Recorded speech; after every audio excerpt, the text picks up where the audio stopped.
Hey, what's up everyone? It's Dolbeg today for a Venom and Sword and Shield build. There is someone who asked into the comment section to do a 1vx with Venom, Sword and Shield, and this is why I'm making this video.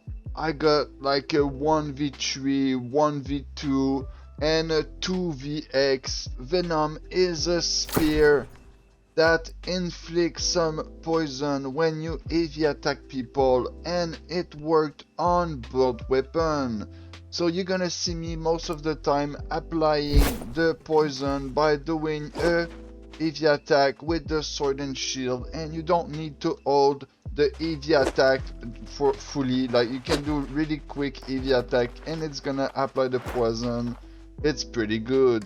There is also the sweep like this. When you do the final hit of the sweep, it counts as a heavy attack, so it applies the poison too.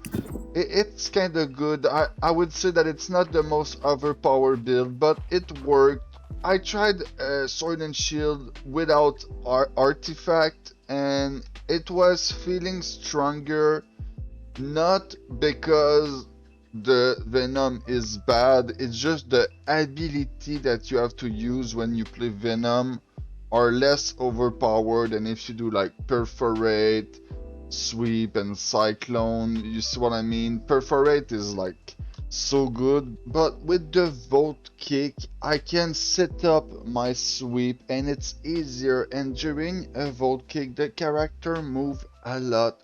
So with that, I can dodge some bullet, catch up to the people. There's a couple different things. This ability is kinda great. And I put the shield bash just to set up my sweep and make sure that I land it more often, you know, instead of the up avil. Once again, the up avil right now, it's kind of broken, so that would be probably better than the shield bash, but you know, I wanted to make things different. It looked pretty good. This build is fun. It's not the strongest, but it's fun. If you land your hit, the people are getting punished. It's easy for them to run away though. It's not the best build to catch up to people and stuff like that, but if they face tank you, they die. If they commit a mistake, they die. I was feeling squishy against the mage. When I was reaching them, managing to land my combo, they was dying straight up. But if the mage had someone protecting them, for some reason it was really hard to just reach it and land my hit. So I will show the clip, and at the end I will show the build.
for the build, I wanted a skewer piece to make skewer more OP. Missing an enchanted ward, I feel it, like, yeah, I feel more squishy, or even just elemental aversion would help me against the mage, you know, stuff like that. Right there, I had the uplight shirt with flame conditioning, but once again, if the mage used the ice harnessing, it's not it too much. And right there, I have mortal lifesteal. It's good, but at the same time, it doesn't really do any difference. I feel like this perk might be better for the range DPS. I don't know. Give me your opinion about that.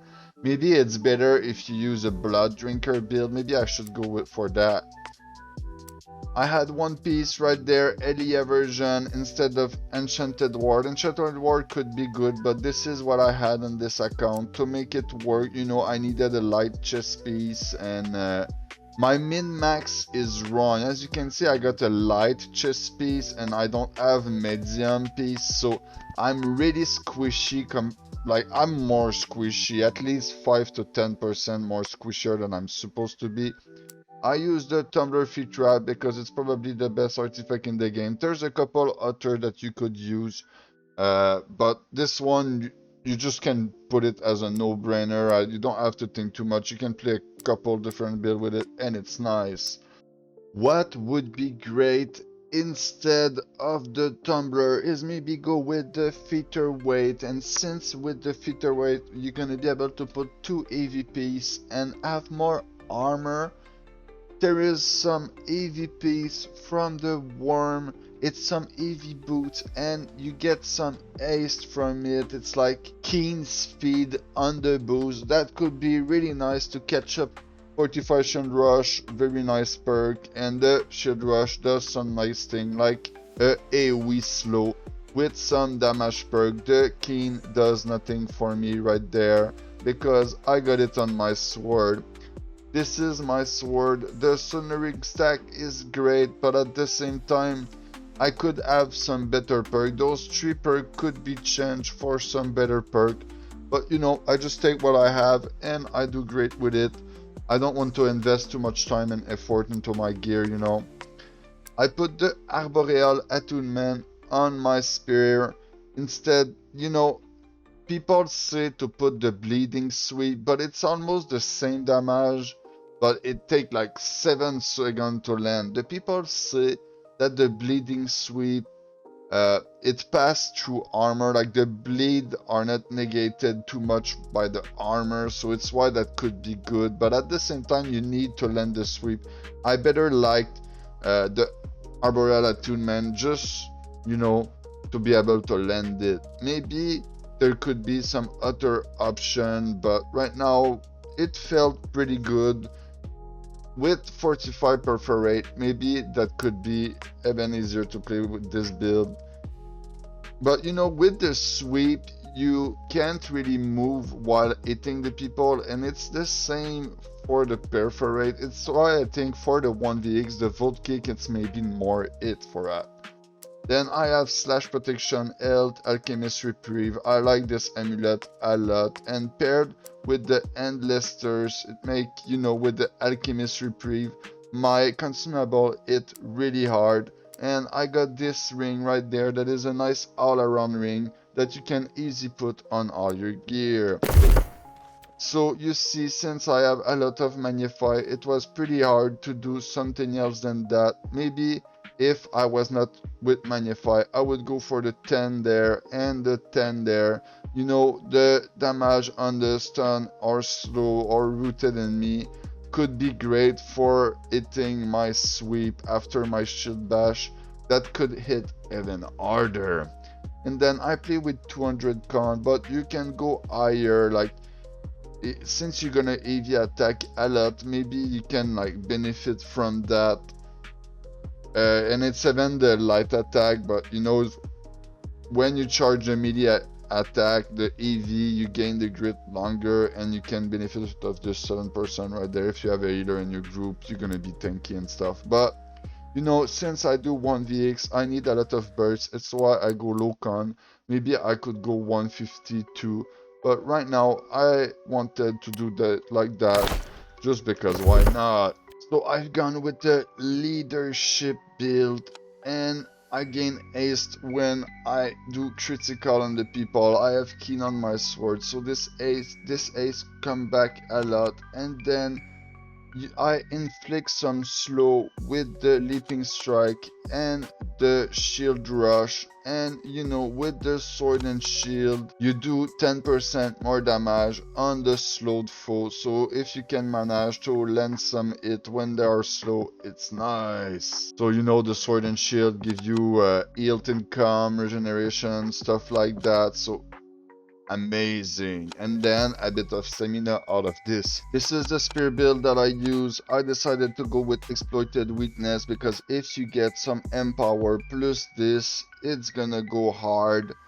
And then, like I say, with the vote kick, if you can manage to vote kick at the end, you're gonna get your cooldown back, but try to be more like just strategic with the volt kick. You know, your ability come back already really quick with the spear, just because of this perk right there. You're gonna see sometime my my ability come back. So I've gone with some stamina gains on the passives. You see, I got another stamina gains there, and you got the 25% more damage on the knocked down foe. So my sweep with the coup de grace hit even harder, and this is the thing that we say, the coup de grace over there is what apply the bleed, and it's pretty good.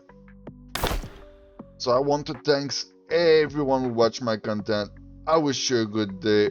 Peace out.